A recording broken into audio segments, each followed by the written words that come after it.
Hey everybody, welcome back. I wanted to talk a little bit about basketball, the NBA Finals, the history of the Bulls back during the Jordan era, and other current NBA news. So it'd be interesting to see if anybody picks Chris Paul up. The Phoenix Suns, they released Chris Paul.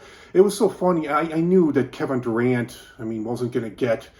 I knew the Suns weren't going to win. I knew he wasn't going to get Chris Paul ringing, but I know when Kevin Durant came over from the Brooklyn Nets a few months back to the Suns, there was a quote that somebody said, "Oh, now Kevin Durant can finally get Chris Paul ring," and it was a joke from the start. And Kevin Durant's a great player, but he is 34. He's not what he used to be, and he day in day out he used to be always scoring at least 30 points or more. He's not that same player he used to be, although he still does score 30-point games, but not every game. But I knew he wasn't going to get Chris Paul ring, but they were saying, "Oh, now he can finally get Chris Paul ring," but I knew that was going to happen. And Suns released Chris Paul. It'll be interesting to see who picks him up. And Monty Williams, the former coach for the Suns, got fired. The Detroit Pistons were the worst team in the league last year, and now he quickly got signed by them. He's their new head coach. I'm trying to think. I know the Bucks fired their coach. I don't know if because they had the best record in the league. They had higher expectations. They were out in the first round, so I don't know if what's up with him. And the Celtics fire their coach too. I'm trying to remember. But it looks like the Denver Nuggets, kind of jumping the gun here, but they're up 3-1 as of last night, and it looks like they're going back to their home court where they're pretty hard to beat at home, even though they lost game 2 at home. But yeah, it looks like they're gonna. I think they're gonna close it out on Monday night. First trip to the NBA Finals, and it looks like they're on the verge of winning their first NBA championship. Nice to see somebody different win finally. I do like Jimmy Butler, and I do kind of want him to win a championship someday. But Miami has already won a number of championships, with going way back to LeBron James, and they won 2 with LeBron James, and they won one many years ago when they had Shaq and Gary Payton, Alonzo Mourning, players like that. Haslam is retiring after this year, so that's a good way for him to go out. It would have been a better way for him to go out winning a championship, but oldest player ever in the NBA Finals, 42 years old. He's finally retiring after 20 years in the league. Pretty impressive career. I believe he won, I think he was part of all those 3 championship teams that Miami won, all 3 of them.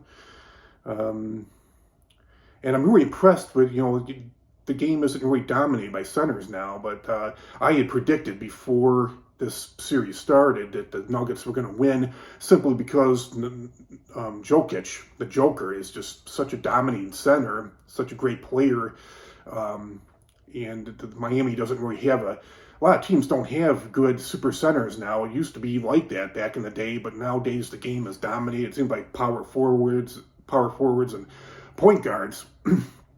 But yeah, it used to be the game was dominated by centers back in the day. You got Kareem Abdul-Jabbar and Wilt Chamberlain. It used to be, and now 7-footers used to be the minority, and not every team had one. Now every team has a 7-foot center, and 2 are usually backup center, the number 2, the number 3 guy. They're all 7-footers now.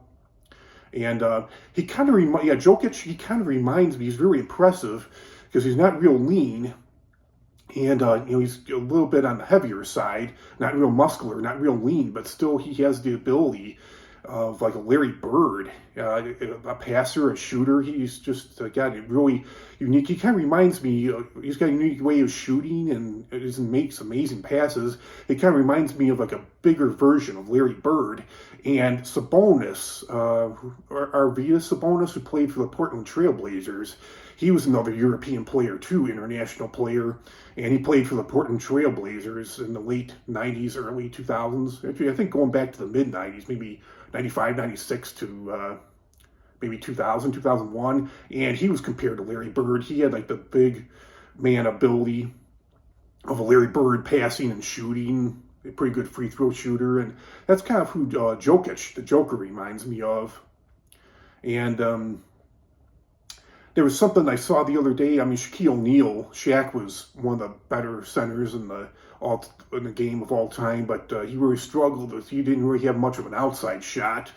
He really struggled with his free throw shooting, and I didn't agree with it. But someone said, "Oh yeah, Shaquille O'Neal's one of the is like the best center of all time." It's like you're definitely forgetting about Olajuwon. You're forgetting about Wilt Chamberlain, Kareem.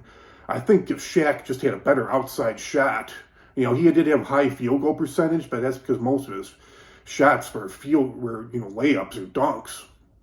He couldn't shoot free throws worth of crap and didn't really have much of an outside shot at all. If he was more than five or, he had a good hook shot, but, like I said, if he was more than 5-6 feet away from the basket, you could forget it. And I want to talk about the Bulls a little. So that's the NBA Finals. That's Jokic. I talked about Sabonis. I talked about both those guys having the ability, like the big man ability of Larry Bird, passing and shooting. And so, the Nuggets, so they're on the verge of probably winning their first NBA championship, first time ever to the NBA Finals. I do like Jimmy Butler. I was kind of, I would have been happy to see him win a championship too, but maybe he'll have his time. If not with Miami, maybe some other team. We'll see. And there's talk about Derrick Rose possibly coming back to the Bulls. That would be something for him to finish out his career with the Bulls. And the best, I talked about how the game isn't really dominated by super centers now, and Jokic is a super center. It's pretty much dominated by power forwards and point guards, shooting guards.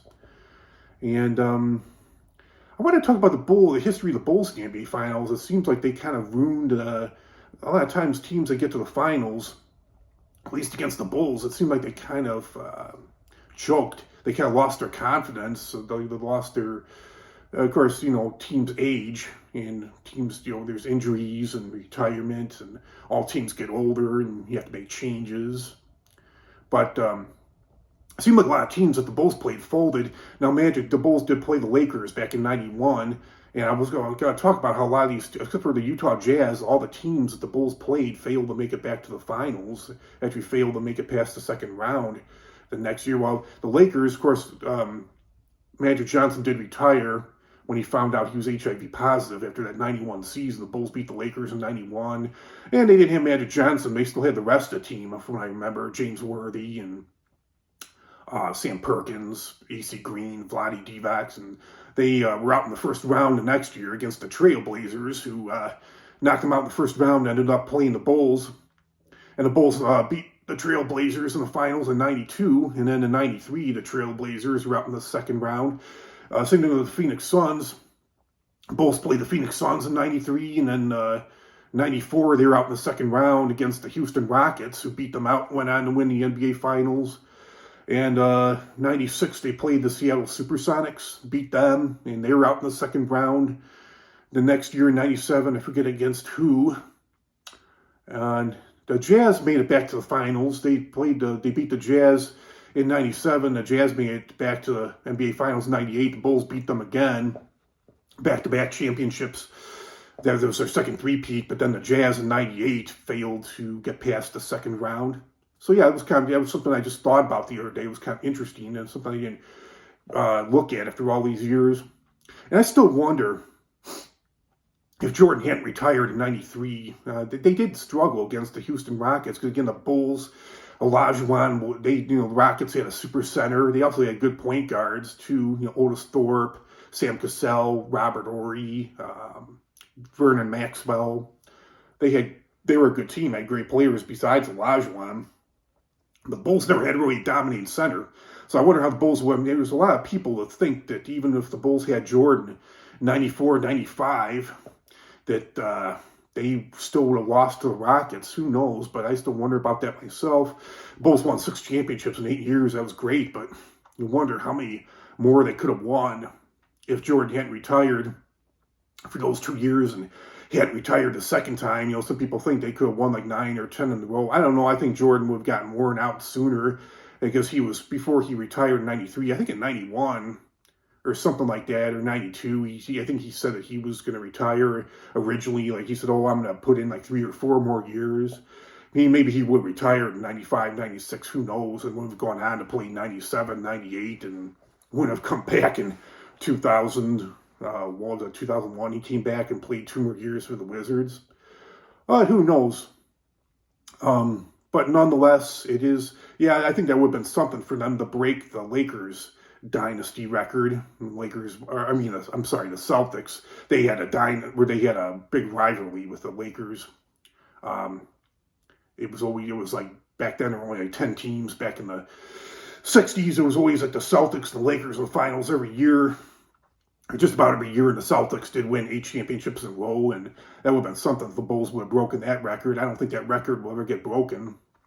And that was the last thing I wanted to talk about. Yeah, I guess other teams have done it, come back from being down 3-zip to tie it at 3. I actually thought the Celtics were going to make history. I thought they were going to win Game 7 at home against Miami, but they seemed like they really didn't show up at all. I know Jason Tatum got injured, but still, before he got injured, he didn't really show up. The other players didn't show up. A terrible shooting outing. Very, very bad shooting outing, especially that they only hit like 9 out of 24 3-point shots. Pretty bad for Game 7 on your home floor. And still impressive, even though Miami's probably not going to win. It's impressive what they've done. They were they got in, and they were number 8 seed, got in the play-in tournament. I think they were more like the number 9. I mean, they knocked off Atlanta. They knocked off the Bulls. They were more like a number 9, number 10 seed, and then they knocked off, even though the Greek Freak was injured for a couple games. Sat a couple games, was 100%. Yeah, I mean, they knocked off the Celtics. They knocked off the Milwaukee Bucks. Yeah, just pretty impressive overall how far they made it for just being a play-in tournament team. So yeah, that's all I have to say about basketball. I think I covered everything I wanted to cover, so I'll talk to you all real soon with another great video. Comment, like, share, subscribe, and I'll talk to you all real soon. Have a great weekend, everybody. Talk to you all later. Bye.